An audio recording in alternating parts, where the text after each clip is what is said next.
Tissues chapter का 6th lecture है, जिसमें हम हमारा लास्ट टॉपिक करेंगे जो कि है नर्वस टिश्यू। ये इस चैप्टर का लास्ट टॉपिक है। इस टॉपिक को पढ़ने के बाद हम इस चैप्टर को फिनिश कर देंगे। तो let's start with nervous tissue. तो नर्वस टिश्यू क्या होता है? It is a specialised tissue for receiving stimuli and transmitting messages.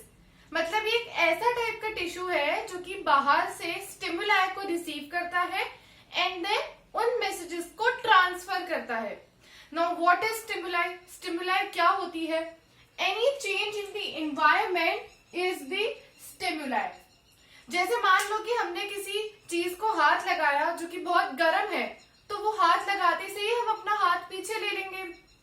सो जो गर्म चीज को हमने हाथ लगाया है तो that is stimuli, change in the environment. और जो हाथ पीछे लेना है तो उसके लिए क्या हुआ? पहले स्टिमुलाई बॉडी के अंदर आई, मैसेजेस ट्रांसमिट हुए ब्रेन तक, ब्रेन ने उनको एनालाइज किया, स्पाइनल कॉर्ड ने उनको एनालाइज किया एंड देन वापस मैसेजेस यहाँ तक आए कि कैसे रिस्पॉन्ड करना है। तो नर्वस टिश्यू का क्या काम हुआ?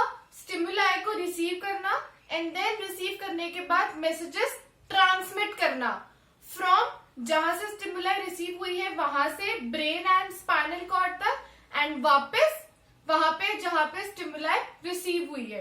तो the two way transmission of messages and receiving of stimuli, ये दो काम होते हैं नर्वस टिश्यू के।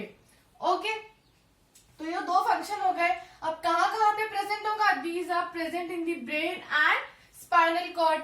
Nervous tissue is present in brain and spinal cord. अब जो नर्वस टिश्यू के सेल्स होते हैं उनको या तो हम नर्व सेल्स बोलते हैं या फिर these are known as neuron, और we can also call them as nerve cells. ठीक है, दोनों बोलते हैं। नर्वस टिश्यू के सेल्स को नर्व सेल्स भी बोल सकते हैं या फिर we can say them as neurons.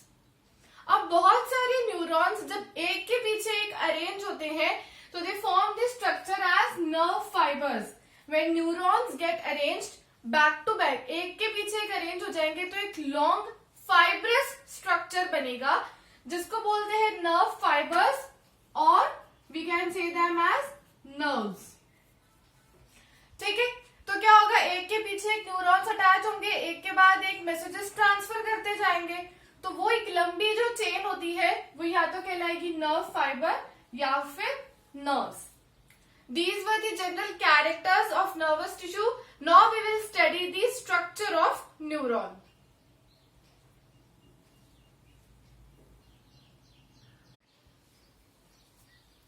Okay. Now neuron के स्ट्रक्चर में हमारे पास तीन पार्ट्स होते हैं, नेमली सेल बॉडी जिसको हम साइटोन भी बोलते हैं, डेंड्रॉन्स एंड एक्सॉन्स। तीनों के क्या क्या फंक्शंस होते हैं? देखो, ये न्यूरॉन का स्ट्रक्चर है। This is the structure of neuron. एक न्यूरॉन ऐसा दिखता है, तो इसका ये जो बीच वाला पार्ट होगा इसको हम बोलते हैं cyton, also known as cell body. ठीक है, अब क्योंकि ये सेल बॉडी है इसलिए इसमें न्यूक्लियस होगा एंड बहुत डेंस साइटोप्लाज्म होगा। ठीक है, मतलब पूरे नर्व सेल का जितना साइटोप्लाज्म है उसका मैक्सिमम पार्ट यहाँ पे होगा सेल बॉडी में। तो सेल बॉडी यानी कि साइटोन में क्या क्या हो गया? एक तो मैक्सिमम अमाउंट ऑफ साइटोप्लाज्म, ठीक है, सेकेंड चीज हो गई न्यूक्लियस, एंड थर्ड थिंग जो होती है निजल्स ग्रैन्यूल्स नाम के छोटे छोटे ग्रैन्युलर स्ट्रक्चर प्रेजेंट होते हैं। ये जो स्मॉल ग्रैन्युलर स्ट्रक्चर है these are known as Nissl's granules, जो कि राइबोसोम्स एंड एंडोप्लाज्मिक रेटिकुलम का ग्रुप होता है। Okay, endoplasmic reticulum and ribosomes group together to form Nissls granules which are present in the cytosol. तो साइटोन में तीन चीजें हो गई, साइटोप्लाज्म का maximum part, nucleus and Nissls granules। अब आते हैं दो प्रोसेसेस, ठीक है, दो प्रोजेक्शन जो कि सेल बॉडी से निकल रहे हैं। एक होगा डेंड्रॉन एंड एक होगा एक्सॉन। पहले डेंड्रॉन के बारे में बात करते हैं। तो जो डेंड्रॉन्स होते हैं these are the projections arising from cyton and ये बहुत सारे होते हैं। ठीक है, देखो हर एंड से जो प्रोसेसेस निकल रहे हैं उनको हम बोलते हैं डेंड्रॉन्स, एंड अगर उन डेंड्रॉन्स में फर्दर डिवीजन है तो वो कहलाएंगे डेंड्राइट। लाइक ये जो ब्लैक वाला लाइन बनाई है मैंने, ये फर्स्ट प्रोजेक्शन है जो कि ये साइटोन से निकल रही है। तो these black lines are known as dendron, ठीक है। एंड अब इस ब्लैक लाइन में आगे और फर्दर अगर ब्रांचेस निकल रही हैं जो कि ये रेड कलर की बनाई है, these are known as dendrite, ठीक है। तो डेंड्राइट्स या फिर डेंड्रॉन्स का क्या फंक्शन हो गया? स्टिमुलाई को रिसीव करना, ठीक है। ये प्रेजेंट होंगे वहां पे जहां पे स्टिमुलाई रिसीव करनी है, तो स्टिमुलाई रिसीव करने का काम होगा डेंड्रॉन्स का। These receive the nerve impulse or we can say these receive the stimuli। ये तो बात हो गई डेंड्रॉन्स की। अब दूसरा प्रोसेस जो होता है वो होता है एक्सॉन। एक्सॉन जो होता है, देखो एक सिंगल प्रोसेस है।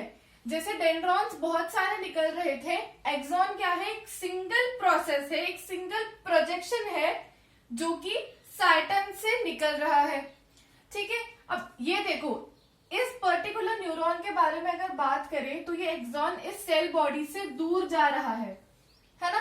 तो इसका क्या काम होगा? नर्व इंपल्स को सेल बॉडी से दूर ले जाने का। भाई डेंड्रॉन ने तो नर्व इंपल्स रिसीव किए, तो नर्व इंपल्स रिसीव करके वो कहाँ पे लेकर आया? सेल बॉडी में, ठीक है। नर्व इंपल्स डेंड्रॉन से आई सेल बॉडी में एंड देन फिर वो गई एक्सॉन में। तो एक्सॉन ने क्या किया? उस नर्व इंपल्स को सेल बॉडी से दूर लेके गया। Axon functions as to take the nerve impulse away from the cell body, ठीक है। ये तो बात हो गई, एक लॉन्ग प्रोसेस है और नर्व इंपल्स को दूर ले जाता है साइटन से। अब एंड में क्या होता है कि बहुत सारे फर्दर प्रोजेक्शंस होते हैं एक्सॉन के, और उसके एंड में एक स्मॉल, देखो बल्ब लाइक स्ट्रक्चर्स बनाए, स्मॉल राउंडेड स्ट्रक्चर्स, जिसको हम बोलते हैं सिनेप्टिक नॉब, ठीक है। ये एक नॉब जैसा बटन लाइक स्मॉल स्ट्रक्चर है जिसको हम बोलते हैं सिनेप्टिक नॉब। तो सिनेप्टिक नॉब क्या हो गए? एक्सॉन का टर्मिनल, है ना। अब ये क्या करते हैं सिनेप्टिक नॉब? ये फंक्शन करते हैं एक न्यूरॉन को दूसरे न्यूरॉन से कनेक्ट करने का काम। भाई यहां तक इस सिनेप्टिक नॉब तक एक न्यूरॉन खत्म हो गया, नीचे मैंने ये दूसरा न्यूरॉन बनाया है। अब नर्व इंपल्स जो थे वो सिनेप्टिक नॉब तक आ गए, ट्रैवल होके यहां तक आ गए, ठीक है।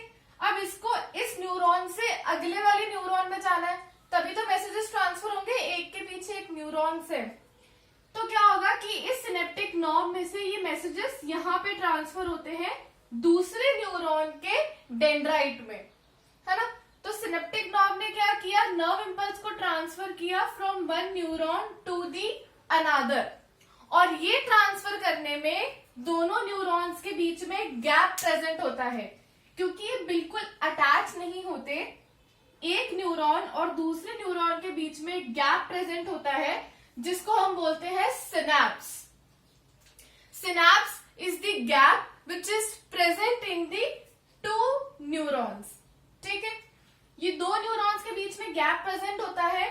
तो जब नर्व इंपल्स इस सिनेप्टिक नॉब तक आ जाती है, देखो अब जैसे मान लो मैंने ये बनाई सिनेप्टिक नॉब और ये दूसरे न्यूरॉन के हो गए डेंड्राइट्स, ठीक है। अब नर्व इंपल्स जब ट्रैवल होके सिनेप्टिक नॉब तक आ गई, यहाँ पे नर्व इंपल्स आ गई, तो क्या होता है? केमिकल्स की वजह से ये सिनेप्टिक नॉब बर्स्ट हो जाती है एंड ये नर्व इंपल्स बाहर रिलीज हो जाएंगी। उन्हीं केमिकल्स की वजह से, जो केमिकल्स यहाँ रिलीज होते हैं, तो क्या किया? नर्व इंपल्स को नेक्स्ट वाले न्यूरॉन के डेंड्राइट्स ने ले लिया एंड इनको ट्रांसफर कर दिया एंड वापस ये सिनेप्टिक नॉब फॉर्म हो जाती है।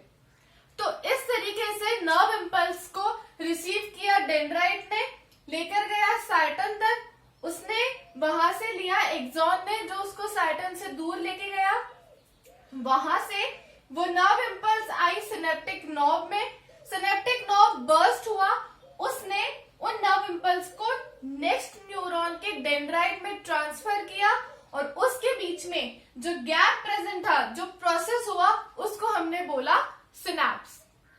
तो ये हमारा आज का टॉपिक था, nervous tissue and structure of neuron and mechanism of transfer of nerve impulse. Thank you for listening.